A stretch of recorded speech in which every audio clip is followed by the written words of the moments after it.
What is going on? Hi, how's it going? Hi. That was really good. Thank you so much. Mhm. Greetings, everyone. I'm Addison Pollock, Director of Community Engagement with the Go ahead. Legislative Director, talking about legislative things. What's your proper name? Amber Mar. Thank you, Addison. And I'm Emily Gorman, not the legislative director. Also a Director of Community Engagement. So good to be with you all. This Yes. is awesome. I'm really loving the crossover. What's going on here? It's like a little Flintstones Jetsons action. I feel like people might be like, what's happening? I don't know what's going on, but no. You see three of us. Yeah, where's Jason Tomsey? Where is Jason Yeah, Tomsey? our Director of Communications. Yes. Where's he Well, at? he is on renewal. Which means what? Well, yeah, what Mhm. is renewal? Yes. Well, he is taking basically a sabbatical, but without the research. Oh, right. Yeah. No, Well, at AARP, after you're here for 7 years, what is an amazing perk about working here is that you are granted a one-time only 4 weeks off, and you can use time on the front or the back end to just sort of refresh yourself. such a great benefit, and Yes. just keeps us doing the good work that we're doing. So I look Yes. forward to seeing what Jason's like when he gets back. Do you think he'll be refreshed? He's going to come back like a new dude. I hope. No, I'm I don't just think kidding. so. I love him. Yeah, I'll probably be the same old guy. He's great. He's great. We love him. Yes, We we love do. JT. We miss him, but Yes, I just okay. had to do my impersonation. No, that of was a him. great I hope impersonation. that was okay. Yeah. So we did talk about this as a crossover. So Emily and I have the Inside Scoop, which is our revamped community engagement, outreach, and local advocacy, a little bit of federal advocacy talk, and then we are with the legislative director who talks about Legislative things. And our podcast / whatever you want to call it is actually just all about legislative stuff, except for we do sometimes bring forth what you guys are doing out in the field and sometimes our federal work. So totally. Yeah. This It's going to be fun. This is really fun. I'm looking forward to the conversation. You know, a little behind the scenes peek. Our work touches each other quite a bit, and we Yes. collaborate quite a bit. So I think this is actually very fitting. and I think also we talked a lot about how the crypto kiosk ATM ban Yeah. that we worked on, we didn't work on the ban at the beginning, but Right. it ended up being that actually came from Evansville. And Yeah. so we talk about how that connection between local and state and local is just really important. Absolutely. So, yeah, right on. Great. Well, Emily, anything else? I don't think so. Just checking. then if there's nothing else, should we move to The insights. The inside thing? scoop, Yeah. and And thing one. we're figuring it out.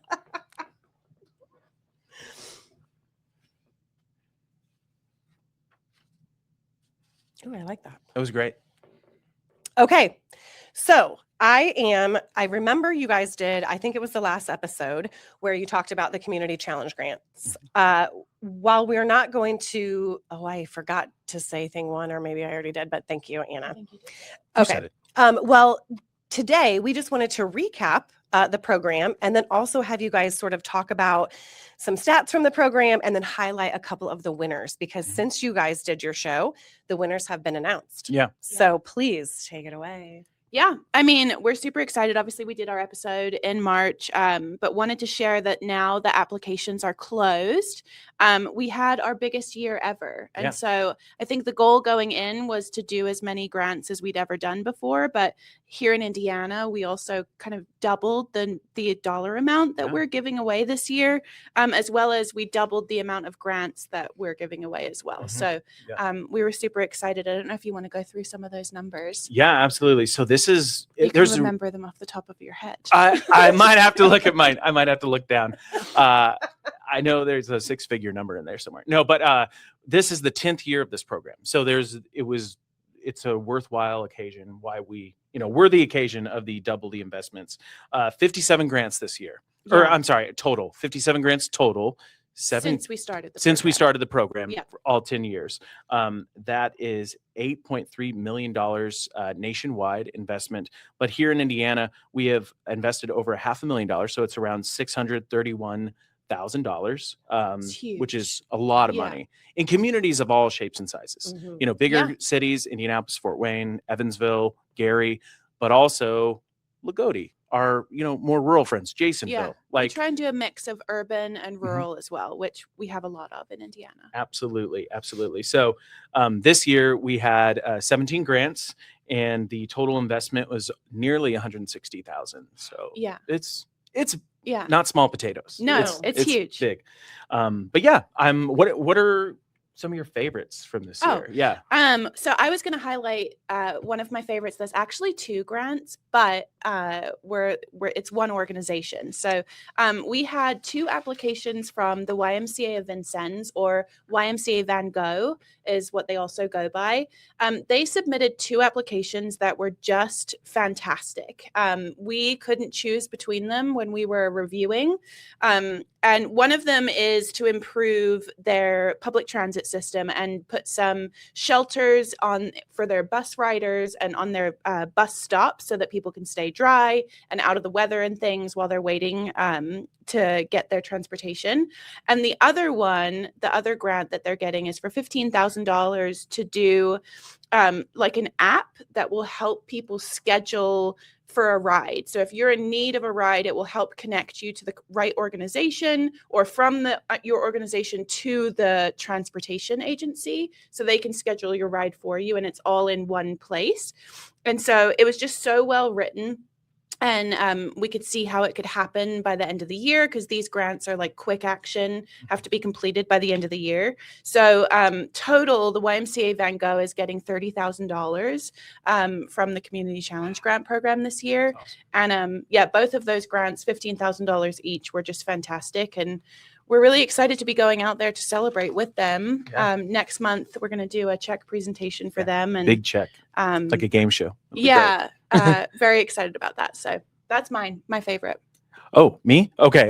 Yeah. So I'm just joking around. Yeah, no. One that really stuck out to me, it's sort of like your quintessential flagship community challenge grant. It's for enhancing public spaces in the Main Street Corridor group. They are receiving nearly $15,000 for some shade structures to enhance their farmers market. So there's a permanent shade structure, and then there's like portable shade structures that they're going to have for customers from the farmers market. So really looking forward to that. We are also planning a check presentation and hoping to have some city leaders there and some just some AARP folks as well, volunteers. So it should be a great time. And we're looking at summer timeline for that, and just looking forward to it. Just amplifying this program. Yeah, it's going to be awesome. This is fantastic. I don't want to put you on the spot, Please but do. I don't think we actually talked about what a livable community is. Ooh. Oh, So could you just quickly give a little rundown? we forgot. The most important part of this program was to talk about livable communities. I guess I don't know how to say it better than our goal is to help people stay in a community for as long as possible, a place where you can age. It's not just for older people or younger people. You can be any age, and you have all the resources you need to be able to stay there. You can get your food, you can go to doctor's appointments, you can get around without a car. And I guess that's how I would describe a livable community. What would you add? Yeah, I would just add on that it's just a broader kind of swipe at it, is that it enhances the quality of life for people as they age, but also helps them age in place, as you mentioned, Emily, like staying in their homes and communities. We know from some of the surveys we've done that I think it's like 86 or 87% of Hoosiers 45 plus desire to like remain in their home and communities as they age. So that's a pillar program for us, and one that we work on actively. Yeah, thanks, Amber. Appreciate you clarifying that. I think that's all. That's all. Who's next? Is it me? Am I thing 2? Okay, on to thing 2. Yay! So our second topic I guess the theme for the whole show today was to talk about making communities more livable. And so on that topic, we actually have another program that we're a part of that I wanted to talk about today. And that's our Creating Livable Communities program that we do in partnership with IHCDA, which I'll let you guys explain in a second. But I wanted to talk today about if you could tell us a little bit about this program that we do together for somebody who's watching who has no idea what it is. Mm-hmm. Would love to. And I'm going to. Do you want to share? I gave you the mic because I was like, Amber's going to lead. No, I'm just kidding. No, that's perfect. Because it's state. It's a state program, right? I can kick it off. As Emily said, it is a partnership between us, AARP Indiana, and the Indiana Community Housing, IHCDA, which is the Indiana Housing and Community Development Authority. Yep. Sorry about that. And it basically is just trying to further their mission of creating communities, but then also having that overlay of aging. And so that's kind of how our partnership came together. Is we really wanted, they wanted to do more activities for the entire age spectrum. Definitely. And bringing us in was sort of that way to have that lens. And I know you can talk a little bit more about it, but this is just when people go to the program to actually apply, they can also add our money on top of it. And so they have to fill out additional questions. They really have to say how this is going to help the 50 plus population. So we did, and maybe I'll throw it to you to talk about the money and how that works. Happy to. So it's a crowd granting program that the Indiana Housing Community Development Authority facilitates in partnership with Patronicity. Thank you so much. No, that's what we're here. And then that's right. And then AARP Indiana, we just kind of have an add-on supplemental funding to this. So the crowd granting program really works dollar for dollar up to $50,000. A community can raise money for a project, and IHCDA will, through Patronicity, will match that dollar amount. So if a community raises $20,000 to improve a pocket park, IHCDA provides an additional $20,000. And the AARP Indiana aspect of it, the Creating Livable Communities program that we support with our dollars, if that pocket park, for instance, it enhances living or aging in place, has like specific older adults and aspects in mind, incorporates those aspects, they can receive an additional $5,000. So we sponsor the program and add that little cherry on top of the $5,000. And Addison, you might have mentioned this, but we give $25,000. So that allows for us to do 5 projects a year. And so far over the last 2 years, because this is our third year, right? Third year. We've done 15 communities were awarded an additional $5,000 from us. So it's a big deal. And I was trying to think of what else I might. Yeah, go ahead. We have one in the pipeline, right? We have one project in the pipeline. So we have 4 additional funding opportunities. So if you're out there and listening, and you're thinking, hey, maybe we can make things more livable where we live. Because there's not a deadline. The deadline is through this year, but the applications are rolling. So there's no deadline right now. So if you are wanting to say apply, like Addison was saying, there will be a link in the description of this episode that you can click and check it out. Yeah, for sure. I know that I'm going to hand that back to you. Well, I was going to say, for somebody who maybe does want to apply or is thinking they could use that extra $5,000, what types of projects have you awarded in the past? Like, have you got any examples that you could give that could get people's brains moving and thinking? Yeah. Yes. Do you want me to kick it off? Yeah, sure, please. I'll just start by saying the first project that we're doing this year. Oh, well, let's do that. Because I think maybe that will help. And then you can kind of give some of our favorites and kind of, speak more generally.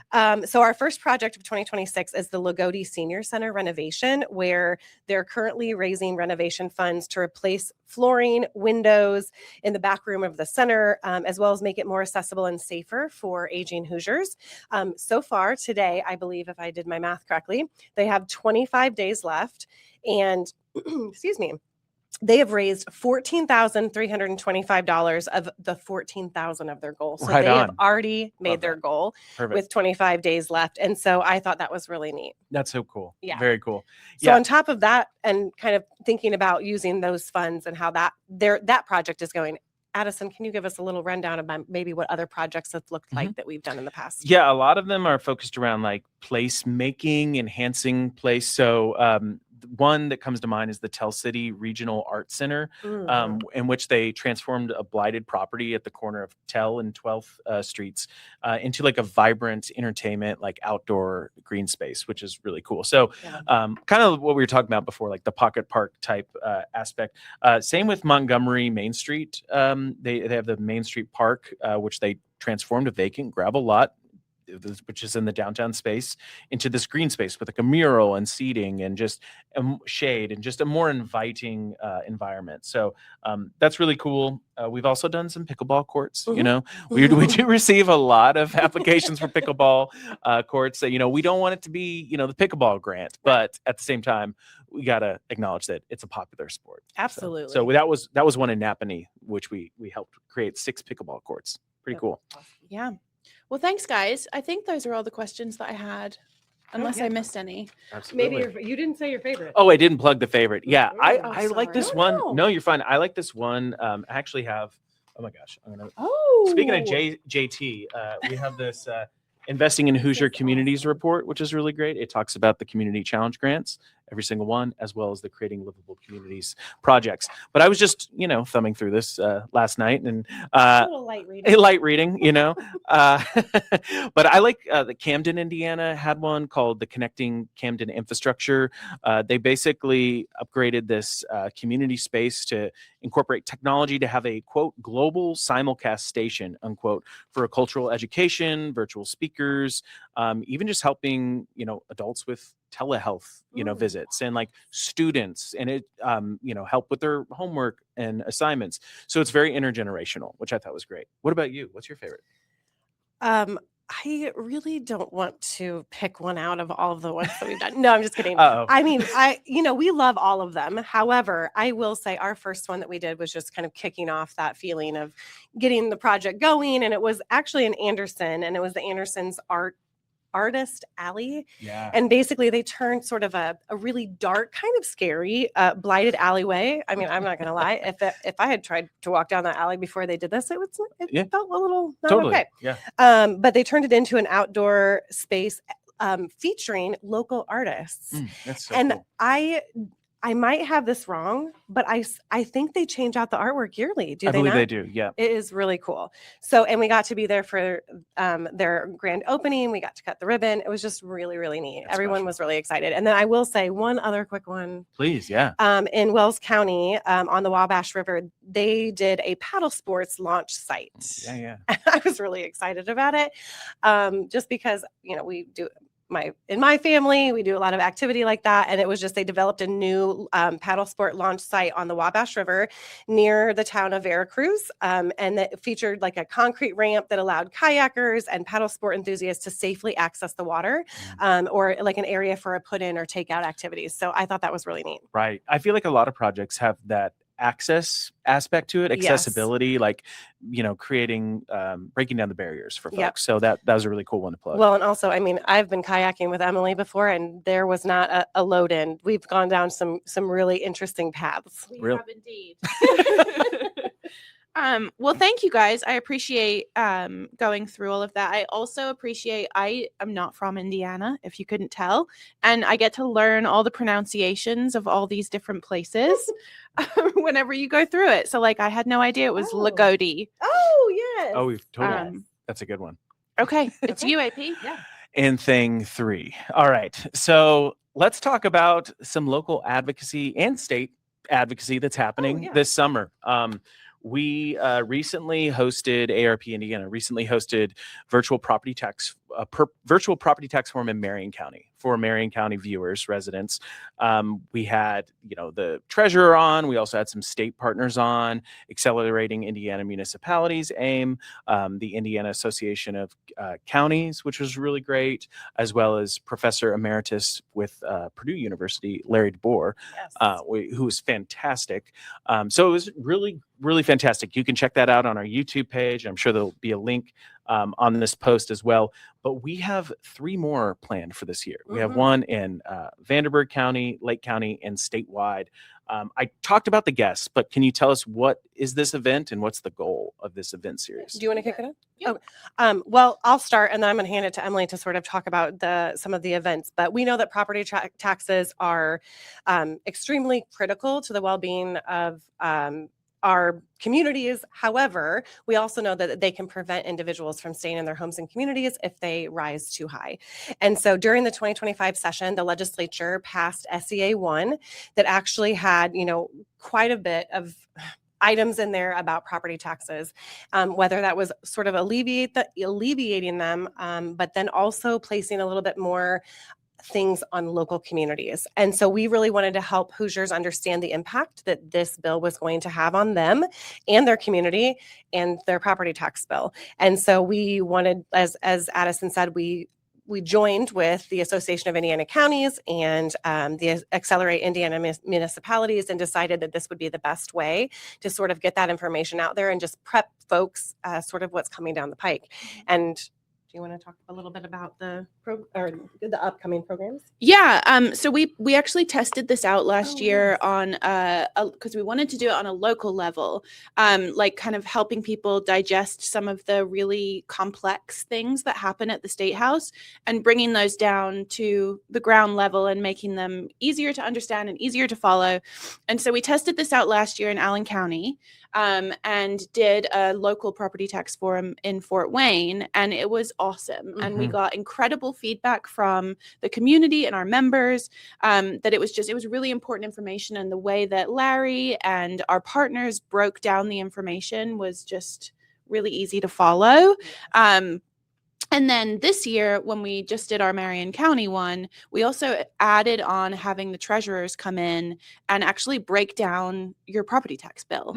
And so as a homeowner now, we all are, I feel like understanding what's actually in your property tax bill is huge because it does look like a foreign language when you pick it up. And so, we're just trying to make the information and the work that we're doing on a state level make sense to everyday people who are looking at this stuff and aren't experts. I feel like you've become an expert on this to some degree. You have. You would never say that you have, but you have.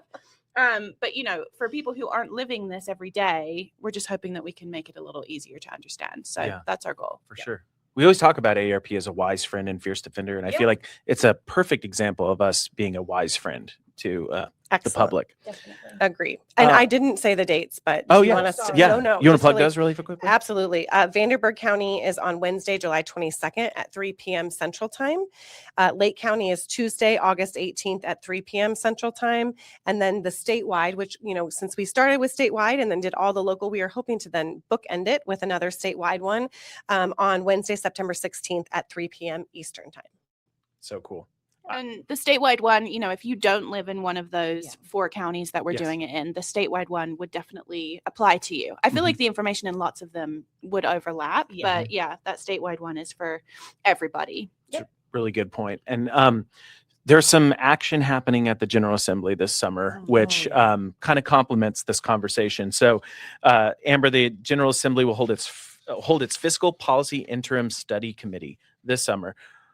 Question. What are they meeting about, and what could it mean for homeowners across the state? Yes, thank you for that question. So during the legislative session, Senate Enrolled Act 163 had some language in there where the Department of Local Government Finance has been tasked with studying the number of counties that allow monthly payments for property taxes, and if those payments are made by electronic transfer. So essentially, it's like, how is it done? What systems are they using?